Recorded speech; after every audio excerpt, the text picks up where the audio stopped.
TV KPM.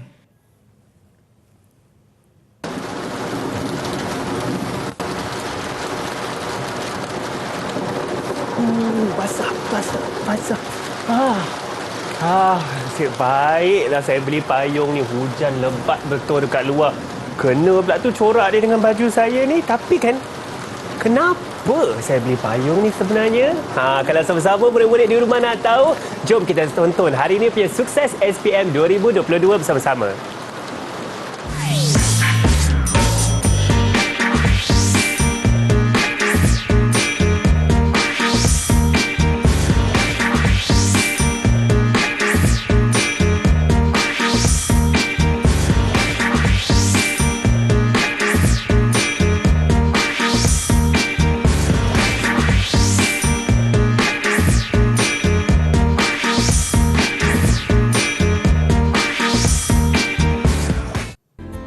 Assalamualaikum dan selamat sejahtera. Apa khabar murid-murid di rumah? Basah ke macam saya tadi? Nasib baik saya ada payung. Maka Alhamdulillah tak basah saya hari ni. Baiklah, hari ni di Didik TV KPM untuk slot Sukses SPM 2022, kita akan belajar mata pelajaran yang sangat menarik. Tapi apa kena mengena dengan payung tadi? Mesti tertanya-tanya. Kita juga sudah tonton siapakah guru kita hari ni, iaitu Cikgu Roslan. Assalamualaikum Cikgu. Waalaikumsalam. Cikgu, apa khabar hari ni Cikgu? Alhamdulillah, sihat. Ya. Baiklah Cikgu, sebenarnya kan bukan kita berdua saja hari ini. Kita juga ada juru bahasa kita, iaitu Cikgu Asma. Apa khabar Cikgu Asma? Alhamdulillah, Cikgu Asma pun sihat di situ. Baiklah, Cikgu Roslan, apakah mata pelajaran yang sama-sama kita akan rungkai hari ini dalam Sukses SPM 2022? Okey, hari ini kita akan belajar ekonomi untuk tajuk pasaran. Tajuk pasaran Cikgu, ada kena mengena dengan payung tadi Cikgu? Ada, memang ada. Ada, saya rasa sangat menarik ni. Saya pasti murid-murid di rumah tak sabar-sabar juga. Tetapi sebenarnya bukan kita sahaja di studio sekarang. Ada juga 4 murid yang dalam talian yang bersama kita hari ni. Cuba lambai sikit dekat abang sini. Begitu bersemangat mereka. Cikgu Roslan, boleh saya dapatkan pertolongan Cikgu untuk perkenalkan murid-murid kita? Okey, kita ada yang lelaki tu, yang murid yang lelaki tu adalah Syah. Okey, saya selalu panggil Syah lah. Okey, dan kita ada di sebelah kanan tu Nur Izzati. Okey, seterusnya kita ada Aifa, dan kita juga ada Nurul Faizah. Okey, semuanya daripada SMK Tanjung Cat, Kota Baru. Baiklah Cikgu, saya rasa mereka pun sudah tak sabar-sabar dengan senyuman yang manis dan bertenaga. Boleh Cikgu kongsikan dengan kita apakah objektif pembelajaran kita hari ini, dan kita akan teruskan pembelajaran. Okey, kita teruskan ya, Hanif. Boleh Cikgu.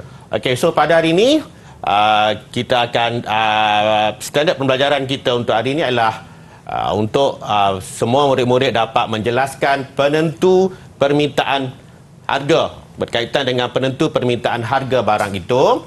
Dan yang kedua, kita standard pembelajaran kita yang kedua ialah murid-murid dapat menerangkan penentu-penentu permintaan selain daripada harga barang itu. Okey, kita ada harga barang lain, cita rasa, pendapatan, musim, jangkaan harga masa depan dan juga dasar kerajaan. Okey, kita teruskan Hanif. Boleh Cikgu. Okey. Berdasarkan gambar yang saya tunjuk, okey, harga barang naik selalu menjadi persoalan kita, kan? Seterusnya, apa hubungan di antara kopi dengan teh? Okey, seterusnya, okey, bantuan prihatin rakyat. Okey, ada isu rumah dapat 500, ada isu rumah dapat 300, ada isu rumah dapat 100. Okey, seterusnya, ini adalah musim hujan, dan dalam masa yang sama adalah musim panas. Jika keadaan seperti di atas berlaku, apakah permintaan yang akan meningkat? Okey, seterusnya, harga emas dijangka naik RM300 untuk 1 gram. Apa kesan dia kepada permintaan emas tersebut? Okey, inilah yang akan kita belajar pada hari ini. Okey, tapi sebelum tu, cikgu nak terangkan dahulu apakah yang dimaksudkan dengan permintaan. Okey, so permintaan ni merujuk kepada keinginan dan kemampuan seseorang individu untuk membeli sesuatu barang atau perkhidmatan pada suatu tingkat harga tertentu dan dalam jangka masa tertentu. Okey. Hukum permintaan. Okey, hukum permintaan menyatakan bahawa apabila harga sesuatu barang meningkat, okey, kuantiti yang diminta ke atas barang akan jatuh. Sebaliknya, apabila harga sesuatu barang jatuh, kuantiti yang diminta ke atas barang akan meningkat. Okey, kalau murid-murid boleh lihat, satu meningkat, satu jatuh ataupun menurun, dan satu lagi menurun, satu lagi akan meningkat. Okey. Hubungan di antara harga dengan kuantiti yang hubungan di antara harga dengan kuantiti yang diminta adalah berlaku secara negatif ataupun kita panggil sebagai songsang. Maksud songsang di sini, apabila harga meningkat, kuantiti yang diminta ke atas barang akan jatuh. Apabila harga jatuh, kuantiti yang diminta ke atas barang akan meningkat. Okey. Seterusnya, kita nak lihat kenapa isi rumah membeli sesuatu barang. Apa yang menentukan kita membeli sesuatu barang? So, biasanya sebelum kita membeli sesuatu barang, kita akan melihat harga barang itu sendiri. So, biasanya kita akan beli ketika harga murah dan kita kurang membeli barang ketika harga barang adalah mahal. Tetapi harga bukan semata-mata penentu permintaan ke atas barang. Kita ada banyak faktor-faktor lain. Kita ada faktor cita rasa, faktor pendapatan, faktor harga barang lain, faktor musim, dan kita juga lihat jangkaan harga pada masa depan. Okey, kita juga ada dasar kerajaan. 6 faktor penentu lain ini juga mempengaruhi kita membeli sesuatu barang. Walaupun peringkat pertama kita melihat bahawa harga memainkan peranan penting sebelum kita membuat keputusan untuk membeli sesuatu barang. Tetapi harga barang itu sendiri bukanlah menjadi faktor yang penentu utama, sebab kita ada faktor-faktor lain juga yang boleh mempengaruhi kita membeli sesuatu barang.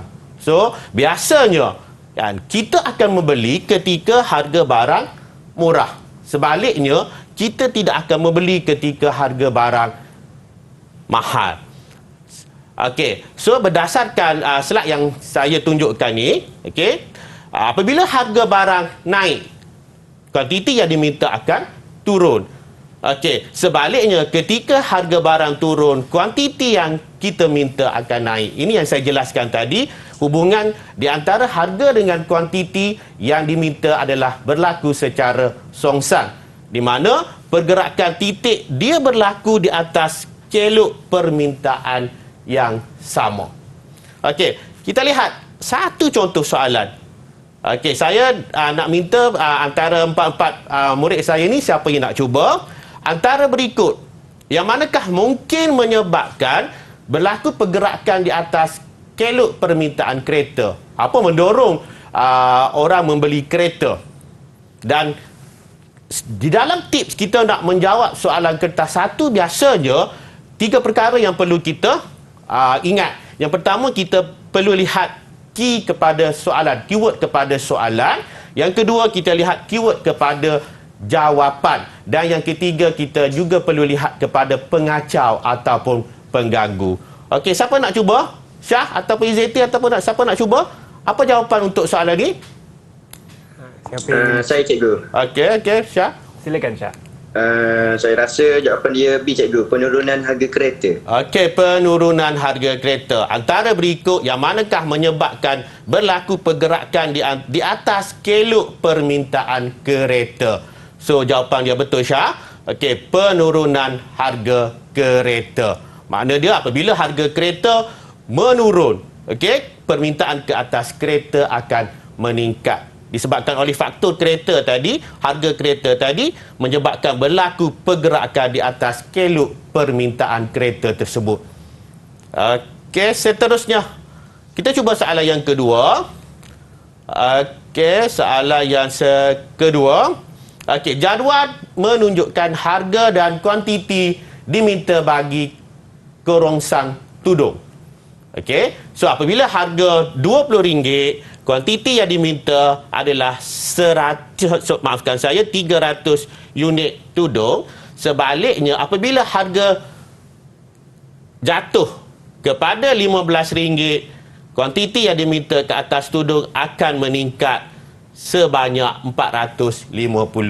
So berdasarkan jadual permintaan kerongsang tudung tersebut, okey, jelaslah bahawa apabila harga naik, kuantiti yang diminta akan jatuh selaras dengan hukum permintaan. So, siapa nak cuba antara keempat-empat ni? Siapa yang nak cuba? Okey, Aifah, boleh cuba, Aifah? Apakah faktor yang menyebabkan berlaku perubahan tersebut? Okey, pertama adalah kempen Jom Bertudung oleh JAIS. Okey, B, harga mampu milik yang ditawar oleh peniaga. Yang ketiga, kerajaan menaikkan pemberian bantuan sara hidup. Dan yang keempat ialah trend tudung masa kini menjadi pilihan orang ramai. Apa jawapan dia? Jawapan dia B, harga mampu milik yang ditawarkan oleh peniaga. Okey, betul, Aifah. Okey, so biasanya apabila harga semakin murah, harga mampu milik lah, so berlakulah peningkatan permintaan ke atas tudung tersebut. Okey, ini yang cikgu jelaskan tadi. Di dalam kita, sebelum kita membuat keputusan untuk membeli barang, biasanya kita lihat dahulu harga barang itu. Sebab harga memainkan peranan yang cukup penting. Di mana apabila harga barang meningkat, so biasanya pengguna ataupun isi rumah kurang membeli barang tersebut. Sebaliknya, apabila harga barang itu sendiri menurun, so biasanya pembeli ataupun pengguna akan menambahkan permintaan barang tersebut. Baiklah, kita ada satu lagi soalan contoh ke cikgu? Ada. Boleh dikongsikan? Okey. Kalau Silakan, cikgu. okey, yang seterusnya, okey, rajah di bawah menunjukkan keluk permintaan telefon bimbit jenama Opah. Okey, kalau kita lihat anak padah dia berlaku di dalam pergerakan di atas kelok yang sama tetapi bergerak ke bawah. Okey, soalan dia, apakah faktor yang menyebabkan berlaku pergerakan di titik A ke titik B? Okey, A, harga telefon bimbit Opah menurun. B, cita rasa pengguna terhadap telefon bimbit Opah meningkat. Okey, C, jangkaan harga masa depan telefon bimbit Opah menurun. D, kecanggihan teknologi dalam pembuatan telefon bimbit jenama Opah. Okey, siapa nak cuba? Antara Izzati dan Faizah, siapa nak cuba? Nampak Faizah Saya, cikgu. Okey, apa jawapan dia, Faizah? Silakan. Jawapannya adalah A, harga telefon Opah menurun. Okey, harga telefon bimbit Opah menurun. Okey, insyaAllah kita lihat pergerakan berlaku, pergerakan ke bawah di antara titik A ke B, tetapi masih lagi dalam kelok yang sama. Macam cikgu bagi tips tadi, dalam kita menjawab kertas 1, 3 perkara yang perlu kita lihat adalah, yang pertama ialah keyword kepada soalan, yang kedua ialah keyword kepada jawapan, dan yang ketiga adalah pengacau. So, keyword kepada soalan kita adalah A, seperti yang Faizah bagi tahu tadi. Okey, terima kasih, Faizah. Baiklah cikgu, saya rasa itu sangat penting ya, murid-murid di rumah ingat kata kunci seperti yang Cikgu Roslan telah terangkan tadi, dan lakukan banyak soalan pengukuhan seperti ini supaya lebih mudah untuk kita ingat. Sekarang kita akan berehat sebentar. Pastikan anda terus bersama kami di Sukses SPM 2022 di Didik TV KPM. Didik TV KPM. Didik TV KPM. Kembali bersama kami di Didik TV KPM untuk slot Sukses SPM 2022 hari ini. Kita sedang belajar mata pelajaran yang akan mengubah struktur negara dunia iaitu ekonomi. Itu mata pelajaran yang sangat penting ya, dan topik ialah pasaran. Bersama saya ialah Cikgu Roslan. Cikgu, sekarang kita akan memberikan lebih fokus ya kepada faktor penentuan harga barang lain, cita rasa dan pendapatan. Menarik tu Cikgu, saya rasa. Okey. Okey, kita boleh teruskan. Tetapi sebelum tu saya nak tanya Hanif. Ya Cikgu. Depan tu ada boleh lihat kan? Ada susu, Betul, Cikgu. ada kopi, ada teh, dan kita ada garam, kita ada gula. Betul. Biasanya saya nak tanya Hanif, antara kopi dengan teh, Hanif paling suka minum apa?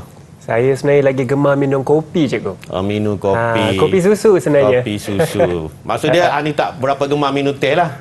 Kurang sikit, kecuali petang-petang mungkin. Okey. So inilah yang akan kita kaitkan dengan pembelajaran kita pada hari ini. Kita lihat Hanif. Okey. Penentu permintaan lain selain daripada harga barang itu. Okey. So di dalam proses kita membeli suatu barang, kita nak minta permintaan ke atas sesuatu barang, biasanya faktor penentu utama adalah kita lihat dahulu harga barang itu. Sebab apabila harga barang meningkat, kuantiti yang diminta ke atas barang akan jatuh. Sebaliknya, apabila harga barang semakin jatuh ataupun menurun, kuantiti yang diminta ke atas barang meningkat. Ini selaras dengan hukum permintaan. Okey, so di mana hubungan di antara harga dengan kuantiti yang diminta adalah secara songsang. Tetapi harga barang bukan penentu semata-mata. Sebaliknya, di dalam proses kita membeli sesuatu barang, biasanya kita juga lihat faktor-faktor lain. Okey. Yang pertama, kita lihat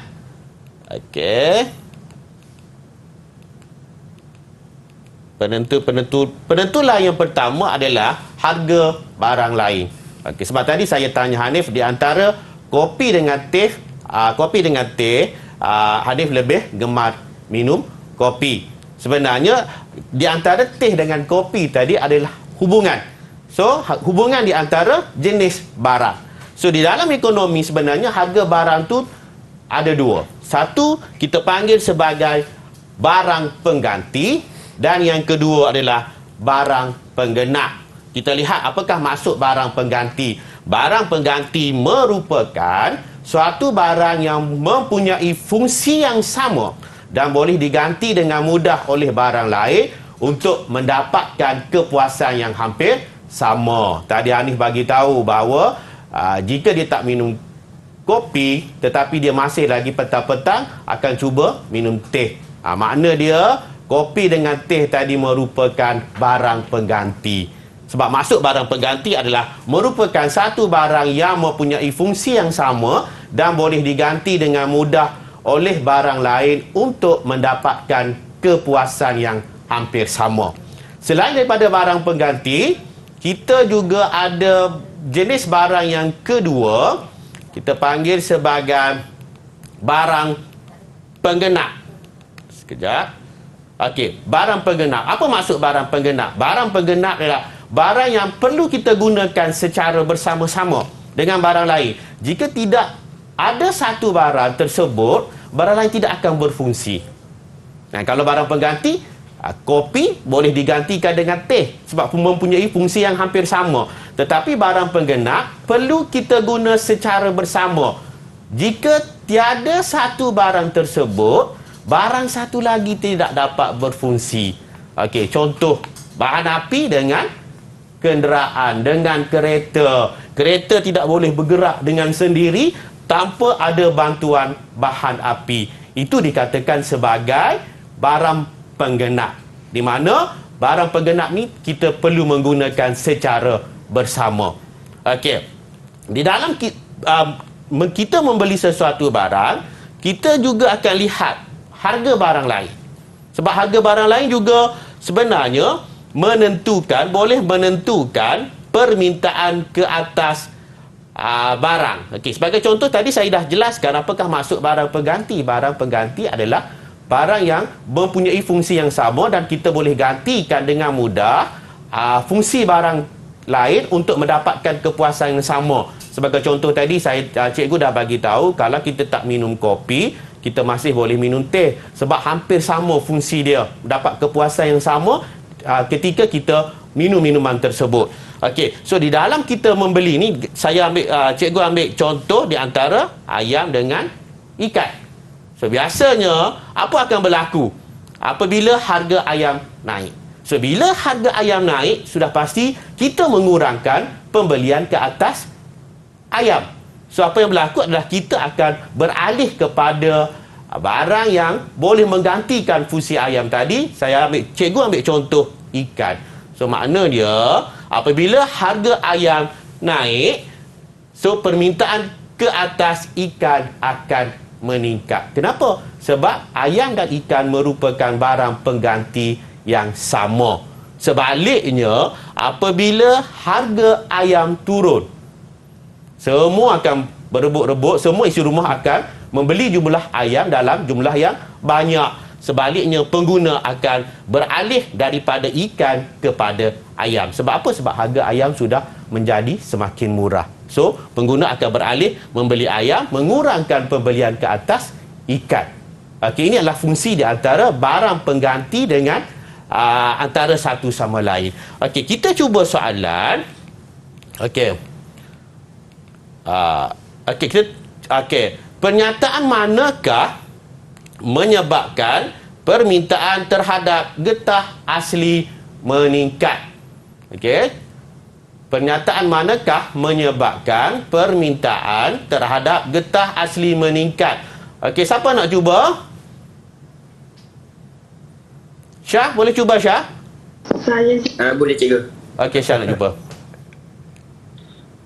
Saya rasa jawapan dia C cikgu. Harga getah tiruan meningkat. Okey, kita lihat. Okey, apa yang Syah bagi tahu tu memang betul lah.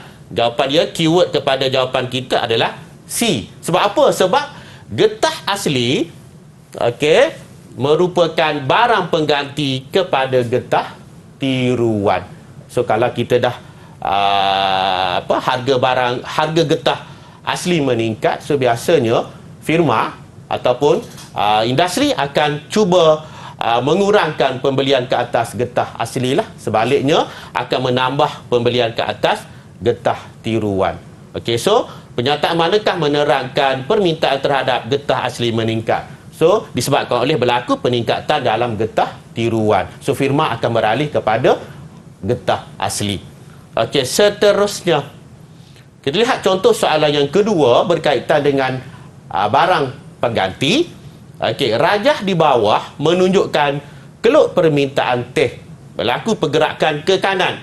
Okey, berlaku pergerakan ke kanan. So, antara pernyataan berikut yang manakah mungkin menyebabkan peralihan keluk permintaan teh di atas? Apa sebab berlaku pergerakan keluk permintaan ke kanan? Okey, siapa nak cuba? Tadi ada yang ingin cuba soalan sebelum ni. Izzati ke Aifa? Mungkin boleh cuba jawab untuk Siapa soalan nak cuba? ni. Izzati boleh cuba? Apa jawapan dia, Izzati? Cikgu. A. Okey, Izzati, jawapan Izzati adalah A. Okey, betul lah Izzati, kan? Berlaku pergerakan ke kanan disebabkan oleh peningkatan harga kopi. So bila harga kopi meningkat, so biasanya pengguna akan beralih kepada penggunaan teh. Ini hubungan di antara barang pengganti dengan di antara kopi dengan teh. Okey, seterusnya kita terus kepada barang penggenap. Tadi cikgu dah bagi tahu maksud barang penggenap, barang yang perlu digunakan secara bersama-sama dengan barang lain. So jika tiada satu barang, maka barang yang satu lagi tidak dapat berfungsi dengan sempurna. Ini pun cikgu dah tunjukkan bahawa hubungan di antara kereta dengan bahan api. Kereta tidak dapat bergerak sendiri tanpa penggunaan bahan api, ataupun bahan api tidak ada fungsi, tidak akan berfungsi tanpa adanya kereta. Sebab bahan api dengan kereta merupakan barang penggenap. Okey.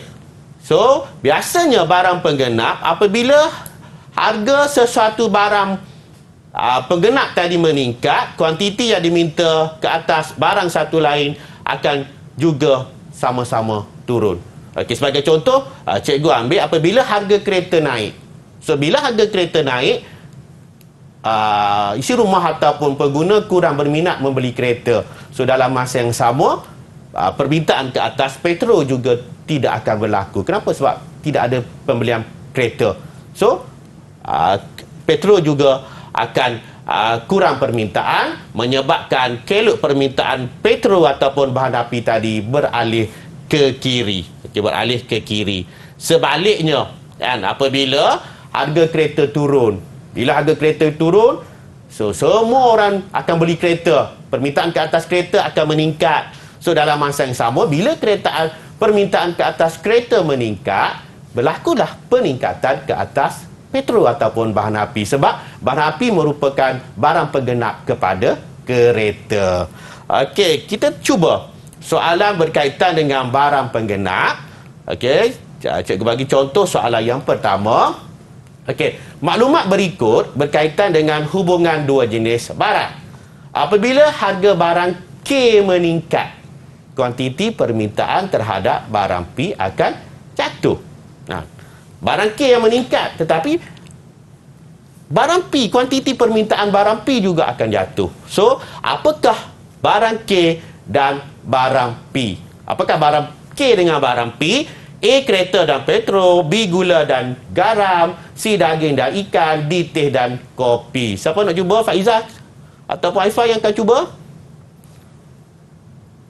Saya boleh, cikgu. Okey. Jawapannya ialah A, kereta dan petrol. Okey, kereta dan petrol. Kenapa kereta dan petrol? Kerana kereta dan petrol merupakan barang penggenap. Apabila harga kereta meningkat, so permintaan ke atas kereta akan jatuh. Dalam masa yang sama, permintaan ke atas petrol juga akan jatuh. Sebab apa? Sebab kereta dan petrol merupakan barang penggenap. Okey, so penentuan permintaan juga berlaku disebabkan oleh cita rasa. Sebenarnya cita rasa ni boleh mempengaruhi permintaan ke atas sesuatu barang.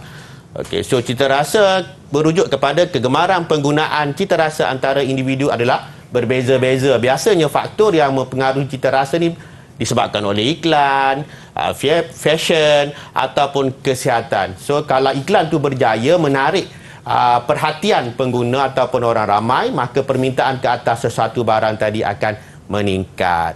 Okey, so sekarang kalau keadaan sekarang kita lihat semua orang mementingkan kesihatan. So maka berlakulah permintaan ke atas barang-barang berkaitan dengan unsur-unsur kesihatan.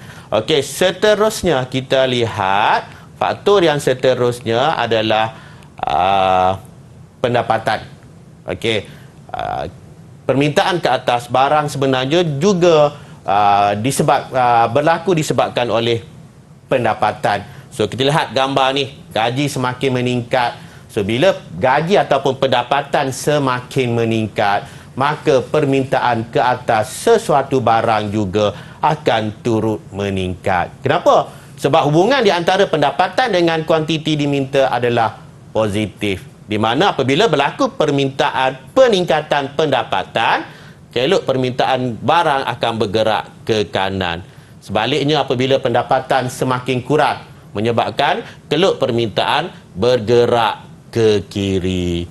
Kenapa? Sebab hubungan di antara pendapatan dengan kuantiti yang diminta adalah positif. Semakin tinggi pendapatan lah, maknanya kalau gaji kita semakin meningkat, maka keupayaan kita nak beli barang tadi semakin bertambah lah. Sebaliknya kalau gaji kita semakin kurang, so permintaan ke atas barang juga akan semakin jatuh. Baiklah cikgu. Okay. Cikgu, daripada faktor-faktor yang berbeza ni seperti cita rasa, pendapatan ya cikgu, dan juga barang lain, agaknya yang mana yang paling mempengaruhi kita punya keinginan untuk membeli tu? Dia macam ni Hanif, dia tidak ada faktor menentu yang dianggap mana lebih penting. Dia bergantung kepada individu tersebut.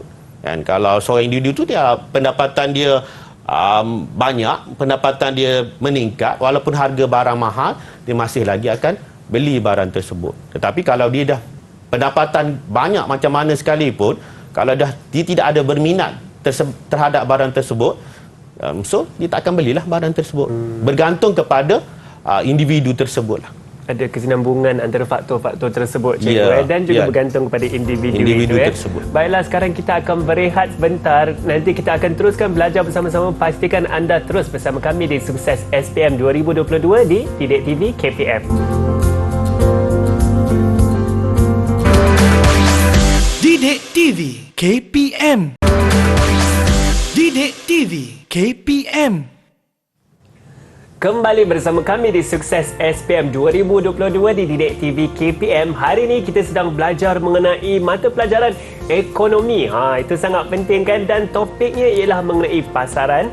Bersama saya ialah Cikgu Roslan, dan Cikgu Roslan akan terangkan dengan lebih lanjut mengenai faktor-faktor penentuannya, cikgu, dalam pembelian ini ya. Baik, silakan cikgu. Okey. Faktor permintaan yang seterusnya adalah musim. Okey, selain daripada harga barang tersebut, biasanya proses pembelian ataupun permintaan ke atas barang, biasanya isu rumah akan lihat juga berkaitan dengan faktor musim. Di mana sekarang cikgu tunjukkan gambar musim baju sekolah, uniform sekolah. So biasanya permintaan ke atas uniform sekolah ni berlaku apabila sesi persekolahan akan bermula. So biasanya apabila semua akan berebut-rebut nak beli baju sekolah, so biasanya harga baju sekolah, uniform sekolah akan meningkat. Tetapi kalau di luar musim persekolahan, biasanya tak ramai orang akan membeli uniform sekolah. Biasanya harga uniform sekolah akan jatuh. Selain daripada musim sekolah, ini adalah gambar musim hujan. So biasanya musim hujan, apa yang perlu kita guna semasa musim hujan? Payung, baju hujan. So biasanya permintaan ke atas payung akan meningkatlah pada musim hujan, sebab semua orang akan membeli payung. So kesannya harga payung mungkin akan meningkat. Sebaliknya, kalau bukan musim hujan, di luar musim hujan, so jarang kita guna payung. So biasanya harga payung akan kembali normal lah, kembali jatuh dan sebagainya. Okey, so musim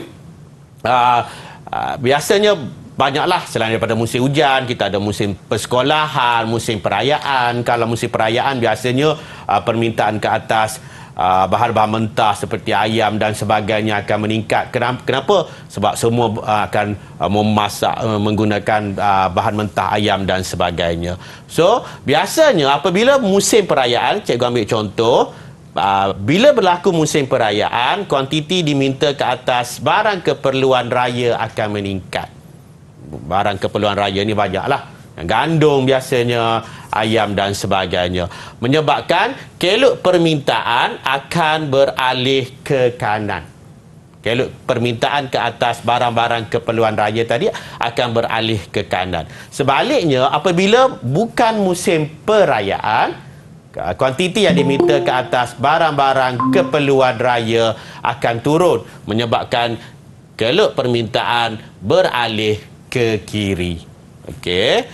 Kita lihat satu contoh soalan berkaitan dengan musim. Okey. Pembukaan semula sisi persekolahan akan menyebabkan A. Permintaan ke atas beg sekolah meningkat. B. Kelok permintaan beg sekolah akan bergerak ke kiri. C. Kelok permintaan beg sekolah bergerak ke atas. D. Permintaan ke atas bas sekolah akan jatuh. Okey, siapa akan cuba? Syah? Boleh Syah? Boleh, cikgu. Okey, apa jawapan dia, Syah? Cikgu. Permintaan ke atas beg sekolah meningkat, cikgu. A. Okey, apabila sisi semula sesi persekolahan akan menyebabkan permintaan ke atas beg sekolah meningkat. Betul kan? Sebab semua akan membeli peralatan sekolah. So permintaan ke atas beg sekolah akan meningkat. Walaupun harga orang biasanya isi rumah tak akan lihat lagi lah faktor harga. Sebab apa? Semua akan beli beg sekolah untuk kegunaan anak-anak mereka. So menyebabkan permintaan ke atas beg sekolah akan meningkat. Okey, contoh yang kedua. Soalan yang kedua, rajah di bawah menunjukkan perubahan permintaan bagi alat tulis. Okey, berlaku pergerakan kelok ke kiri. Anak panah menunjukkan berlaku pergerakan ke kiri. Okey, antara berikut, yang manakah menyebabkan perubahan permintaan tersebut? Kenapa berlaku pergerakan kelok permintaan D0 ke D1 ke kiri? Okey, A. Jangkaan harga alat tulis akan naik pada masa depan. B. Bantuan keuangan diberi kepada murid sekolah. C. Cukai pendapatan individu dikurangkan. Dan D. Musim peperiksaan akhir tahun telah tamat. Okey, siapa akan cuba? Aifah ataupun Faizah akan cuba? Aifah nak cuba? Okey, Aifah, silakan. Jawapan dia D. Musim peperiksaan akhir tahun telah tamat. Okey, betul Aifah. Okey, musim peperiksaan akhir tahun telah tamat. So bila musim peperiksaan telah tamat, permintaan ke atas alat tulis semakin kurang lah. So menyebabkan keluk permintaan beralih ke kiri. Okey, seterusnya kita lihat penentu permintaan yang seterusnya adalah jangkaan harga pada masa hadapan. Okey, jangkaan harga pada masa hadapan, harga dijangkakan naik. Apa kesan dia kepada permintaan ke atas barang sekarang? Harga dijangkakan turun. Apa kesan dia ke atas permintaan sekarang? Okey, so jangkaan harga masa depan juga menentukan permintaan ke atas sesuatu barang. Okey, so makna dia selain daripada faktor utama harga barang, pengguna ataupun isu rumah juga akan melihat jangkaan harga di masa depan, sama ada harga dijangkakan naik ataupun harga dijangkakan turun. Okey, so apabila jangkaan harga sesuatu barang dijangkakan naik pada masa depan, maka permintaan ke atas barang sekarang yang akan meningkat. Okey, sebaliknya apabila jangkaan harga pada masa depan akan turun, permintaan ke atas barang akan turun sekarang. Okey. Okey, boleh nanti cikgu ulang sekali lagi. So biasanya apabila kita jangkakan harga barang akan naik, so biasanya kita tak akan belilah barang masa depan, kita akan beli sekarang. Cepat-cepat kita akan beli barang tadi sekarang. Sebaliknya apabila dijangkakan harga turun pada masa depan, kita stop dulu beli barang sekarang. Sebab apa? Kita nak tunggu sehingga harga barang tu turun. Okey, so kita lihat contoh, macam mana contoh soalan yang akan disoal untuk kertas 1 biasanya berkaitan dengan penentu permintaan jangkaan harga masa depan. Okey, rajah 2 menunjukkan keluk permintaan minyak masak berlaku pergerakan ke kanan. Makna bila berlaku pergerakan ke kanan, permintaan ke atas minyak masak akan meningkatlah. Okey, apakah yang menyebabkan peralihan keluk permintaan tersebut? Kenapa berlaku permintaan ke kanan sekarang? Okey, ini yang dimaksudkan dengan soalan. Okey, A, harga barang itu meningkat. Okey, B, kejatuhan pendapatan pengguna. C, kejatuhan harga barang pengganti. D, harga dijangkakan meningkat pada masa hadapan. Okey, so kalau kita lihat keyword kepada soalan adalah apa yang menyebabkan keluk permintaan beralih ke kanan. Okey, so di antara 4 A, B, C dan D pilihan jawapan tu hanya satu saja keyword kepada jawapan. Yang lain 3 lah itu adalah pengacau dia. So siapa yang akan cuba di antara 4 murid saya ni? Siapa akan cuba? Faizah ataupun Aifah akan cuba? Okey. Saya boleh. Silakan Faizah. Jawapannya adalah D. Harga dijangka meningkat pada masa hadapan. Betul Faizah. So bila harga dijangkakan meningkat pada masa hadapan, maka kita akan beli sekarang. Kita tak tunggu pada masa hadapan. Kenapa? Sebab kalau kita beli pada masa hadapan, sudah pasti kita akan membeli dengan harga yang mahal. So kita akan beli sekarang lah. Tetapi jangkaan masa hadapan ni dia tidak berlaku kepada barang-barang yang kita tidak boleh simpan lah. Biasanya untuk barang-barang yang tahan lama. Kalau barang yang kurang tahan lama, so kita tak boleh beli awal. Biasanya menyebabkan barang akan jadi rosak. Okey, seterusnya kita lihat contoh soalan yang seterusnya, soalan yang kedua. Rajah di bawah menunjukkan keluk permintaan sesuatu barang. Okey, keluk permintaan bergerak ke kanan. Mengapakah berlaku peralihan keluk D0 ke D1 D1. Apa yang menyebabkan berlaku peralihan keluk ke kanan? Okey, A, harga barang itu naik. B, jangkaan harga masa depan naik. C, pendapatan pengguna menurun. Dan D, harga barang pengganti menurun. Okey, siapa yang akan cuba? Apa jawapan dia? Saya cikgu. Okey, Zati silakan. Jangka harga masa depan naik. Okey, jangkaan harga masa depan naik. Kita jangka bahawa satu barang tadi akan meningkat, akan naik pada masa depan. So kita akan beli barang tersebut sekarang. So menyebabkan berlakulah perubahan keluk permintaan ke kanan daripada D0 kepada D1 D1. Okey, seterusnya kita lihat faktor penentu permintaan yang seterusnya adalah dasar kerajaan. Okey, dasar yang dibuat oleh kerajaan juga sebenarnya boleh menjadi penentu permintaan ke atas sesuatu barang. Okey, sebagai contoh, kan, kalau sebelum 1 Mei 2022 kita diwajibkan memakai pelitup muka. Kan? So sekarang mulai 1 Mei 2022 kerajaan memberi kebenaran untuk dari sudut pemakaian pelitup muka lebih dipermudahkan. So tidak semua tempat perlu kita pakai pelitup muka dan sebagainya. Apa kesan dia kepada permintaan ke atas pelitup muka? So bila dah tidak ada kewajipan, biasanya permintaan ke atas pelitup muka tadi akan kuranglah. Kan? So bila permintaan kurang, apa kesan dia? Okay, menyebabkan harga pelitup muka mungkin akan menjadi semakin murah sebab tak ramai lagi orang akan membeli pelitup muka. Ini berkaitan dengan dasar kerajaan lah.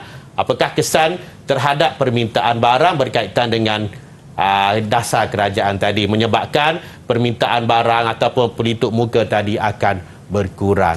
Okey. Dan seterusnya saya cikgu bagi contoh berkaitan dengan cukai. Okey, cukai merupakan salah satu dasar kerajaan di mana apabila kadar cukai dinaikkan ataupun kadar cukai tinggi, apa kesan dia ke atas permintaan barang? So biasanya apabila kadar cukai tinggi, permintaan ke atas barang akan berkurang, menyebabkan berlaku pergerakan ke kiri. Sebaliknya apabila kerajaan memberi subsidi, kan, memberi subsidi ataupun bantuan kepada firma, so biasanya menyebabkan harga barang akan menjadi semakin murah. So apa kesan dia kepada permintaan ke atas barang? Menyebabkan permintaan ke atas barang akan meningkat. So bila permintaan ke atas barang akan meningkat, keluk permintaan akan beralih ke kanan. Okey, seterusnya kita lihat satu contoh saja soalan. Okey, maklumat berikut berkaitan dengan penentu permintaan. Kerajaan pertimbang pecah monopoli lesen import gula. Okey, apakah penentu permintaan di atas? A, harga barang itu. B, harga barang lain. C, dasar kerajaan. Dan D adalah pendapatan. Apa penentu? Berdasarkan soalan ini, apa yang menentukan permintaan ke atas harga gula? Okey, siapa nak cuba? Syah, cuba Syah. Boleh cikgu saya. Dasar kerajaan cikgu. C. Okey, jawapan dia adalah C. Betul Syah. Dasar kerajaan lah. Dasar kerajaan merupakan penentu kepada permintaan gula dalam konteks untuk soalan yang cikgu kongsikan kepada murid-murid. So dalam kita menjawab kertas satu, biasanya kita perlu baca betul-betul lah stimulus di dalam soalan yang soal. So sebenarnya jawapan itu sebenarnya kalau kita baca dengan betul, kita sudah dapat memahami apakah kehendak soalan tersebut. Okey, so baiklah cikgu, betul tu cikgu. Dan seperti yang cikgu Roslan katakan tadi, faktor-faktor penentu yang kita belajar dalam segmen ni ialah musim, jangkaan harga masa depan dan juga dasar kerajaan. Saya juga ingin berpesan sedikit, ingat tak peribahasa sediakan payung sebelum hujan cikgu Ya. Sediakan payung sebelum hujan. Kenapa? Sebab kalau musim hujan harga payung akan naik. Kita berjenaka sikit dan sekarang kita akan berehat sebentar. Pastikan anda jangan ke mana-mana, terus bersama kami di Sukses SPM 2022 di Didik TV KPM. Didik TV KPM. Didik TV KPM. Kembali bersama kami di Sukses SPM 2022 di Didik TV KPM. Hari ini dalam mata pelajaran ekonomi, kita sedang belajar topik mengenai pasaran dan bersama saya ialah Cikgu Roslan. Cikgu, kita akan memberikan lebih fokus ya kepada aktiviti pengukuhan supaya kita lebih faham mengenai topik ini ya. Okey, ya kita teruskan ni ya. Silakan Cikgu. Okey, seterusnya kita cuba jom jawab untuk kertas 2. Okey, sebelum cikgu teruskan untuk tajuk seterusnya, kita lihat dahulu di dalam kita menjawab kertas 2, biasanya kita perlu memahami dahulu kata tugas. Apakah kata tugas? Kata tugas ni merupakan arah pandu calon untuk memberi respon ataupun jawapan sejajar dengan tugasan ataupun kehendak soalan ataupun kehendak item. So makna dia pelajar sepatutnya memahami kehendak soalan tadi berdasarkan kata tugas. Okey. So di dalam ekonomi, dalam kertas ekonomi kita ada macam-macam penggunaan kata tugas untuk setiap soalan. Kita ada terangkan, huraikan, jelaskan, mengapakah, bagaimana, dan setiap kata tugas ni memerlukan respon yang berbeza daripada murid ataupun calon untuk menjawab soalan. Tetapi untuk fokus pada hari ini, cikgu hanya akan fokuskan kepada satu kata tugas sahaja, iaitu terangkan. Okay, penggunaan kata tugas terangkan sebenarnya memerlukan calon menyatakan fakta dan sokongan ataupun sebab, di mana biasanya soalan kata tugas terangkan memerlukan calon memberi jawapan dalam bentuk satu fakta dan juga satu huraian atau contoh. So di mana jumlahnya adalah untuk satu markah bagi fakta, satu markah bagi huraian atau contoh. Untuk lebih memahami penggunaan kata tugas terangkan, cikgu kongsikan satu soalan contoh untuk kertas 2 ekonomi. Okey, so soalan tersebut adalah peristiwa di bawah berkaitan dengan pasaran ayam proses. Semenjak bulan Ramadan, harga ayam masih lagi tinggi dijangkakan berterusan. Okey, selain daripada faktor di atas, terangkan faktor yang menentukan permintaan ayam proses dalam kalangan pengguna. Kita nak lihat penggunaan kata tugas kita adalah terangkan. Okey, jumlah markah kita adalah 4.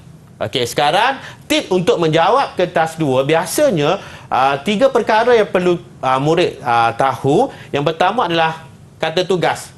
Di dalam soalan ni, kata tugas kita adalah terangkan. Markah kita di tepi di sebelah kanan adalah 4 markah. Manakala keyword kepada soalan adalah permintaan faktor lain. Okay, faktor selain daripada faktor di atas. Apakah faktor lain yang menyebabkan berlakunya peningkatan ke atas ayam proses? Okey, so pelajar-pelajar, maafkan saya, murid-murid selalu tertanya-tanya, cikgu, kalau markah 4 ni berapa isi yang kita nak bagi? Dan sebab tu saya kata tadi, penguasaan kata tugas penting. Kalau kata tugas terangkan, setiap jawapan kita memerlukan pelajar memberi fakta dan huraian atau contoh. Okey, so satu markah untuk fakta, satu markah untuk huraian atau contoh. Kalau murid-murid saya, selalu saya bagi tahu tips mudah untuk kita tahu berapa jumlah faktor yang perlu dijawab oleh calon di dalam peperiksaan berdasarkan kata tugas terangkan. Jumlah markah di sebelah kanan kita bahagikan dengan 2. Kenapa 2? Sebab satu fakta untuk satu markah, satu fakta untuk huraian atau contoh. So 4 bahagi 2 adalah 2. Okey, ini makna dia kalau soalan yang cikgu terangkan ni yang berdasarkan contoh yang cikgu bagi, murid-murid dikehendaki memberi 2 isi. Selain daripada faktor di atas, terangkan 2 lagi faktor yang menentukan permintaan ayam proses di kalangan pengguna. So semenjak bulan Ramadan, ayam masih lagi tinggi dan dijangkakan berterusan. Faktor lain, apakah dua faktor lain? Kenapa dua faktor lain? Sebab jumlah markah kita 4, kita bahagi dengan 2. Okey, so kita lihat jawapan dia. Banyaklah faktor lain yang telah murid-murid boleh buat ulang kaji dengan guru masing-masing di dalam kelas. Disebabkan berlaku harga barang lain. Harga barang lain adalah fakta. So, murid-murid akan dapat 1 markah. Harga barang pengganti lebih mahal ataupun ikan lebih mahal. So, ini adalah huraian. So, makna dia 1 markah untuk fakta, 1 markah untuk huraian. Okey, faktor yang kedua adalah cita rasa. Cita rasa ialah fakta yang kedua. Murid akan dapat 1 markah. Okey, huraian kepada cita rasa adalah cita rasa terhadap ayam terus tinggi selepas perayaan. Itu adalah huraian bagi fakta yang kedua. So, kita jumlah markah keseluruhan kehendak soalan adalah 4 markah. So, kita sudah mendapat 4 markah berdasarkan 2 isi ataupun 2 fakta, iaitu harga barang lain dan cita rasa. Okey. So, kadang-kadang pelajar ataupun murid saya selalu tanya, cikgu boleh kita jawab lebih daripada 2 walaupun kehendak soalan tu perlukan 2 saja. So, tidak ada masalah. Dan kita boleh menjawab, kita boleh memberi jawapan lebih daripada 2. Kalau jawab 2, markah tidak akan dipotong. Markah tidak akan dipotong. Sebaliknya, markah maksimum yang akan diberi adalah 4 markah. Baiklah cikgu. Dengan itu kan cikgu, boleh cikgu kongsikan sedikit rumusan yang kita telah belajar sama-sama hari ini mengenai topik pasaran? Okey, so apa yang kita belajar pada hari ini adalah berkaitan dengan penentu permintaan. Mana penentu permintaan ini terbagi kepada 2 sebenarnya. Satu disebabkan oleh harga barang itu sendiri. Yang kedua disebabkan oleh faktor-faktor lain. Okey, so dalam kita nak membeli satu barang, biasanya kita akan lihat harga barang. Harga barang memainkan peranan yang utama dalam proses ataupun sebelum kita membuat keputusan untuk membeli sesuatu barang. Tetapi sebenarnya ada 6 lagi faktor yang menentukan kita beli barang. Kita tak lihat harga, tetapi kita lihat faktor-faktor lain. Harga barang lain. Okay, ada barang lain ni kita ada barang pengganti, kita ada barang penggenap, kita juga lihat cita rasa, kita juga lihat musim, ataupun kita lihat pendapatan, kita juga lihat berdasarkan dasar kerajaan, dan kita juga lihat faktor jangkaan harga pada masa hadapan. Ini merupakan penentu-penentu lain sebelum kita membuat keputusan untuk membeli sesuatu barang. Baiklah, dengan itu terima kasih baik-baik cikgu atas segala pembelajaran hari ini. Saya rasa ini topik yang sangat menarik kerana boleh diaplikasikan dan juga kita boleh berfikir dalam kehidupan harian. Mengapakah kita membeli barangan tersebut? Betul Cikgu Roslan? Ya, betul Adil. Dengan itu saya ingin mengucapkan ribuan terima kasih kepada guru kita iaitu Cikgu Roslan atas segala pembelajaran hari ini. Terima kasih banyak-banyak Cikgu. Okay, tentunya juga kita ada 4 murid dalam talian yang saya rasa begitu bersemangat. Saya ingin mengucapkan terima kasih kepada mereka. Mereka adalah Aifa, Syah, Izzati dan juga Faizah, dan tentunya jurubahasa kita Cikgu Asma. Terima kasih juga Cikgu Asma kepada murid-murid di rumah. Terima kasih kerana bersama kami hari ini. Kalau nak tahu dengan lebih lanjut ilmu semua, teruskan bersama kami di Sukses SPM 2022 di Didik TV KPM. Nama saya Hanif Sean. InsyaAllah kita akan jumpa lagi. Bye semua.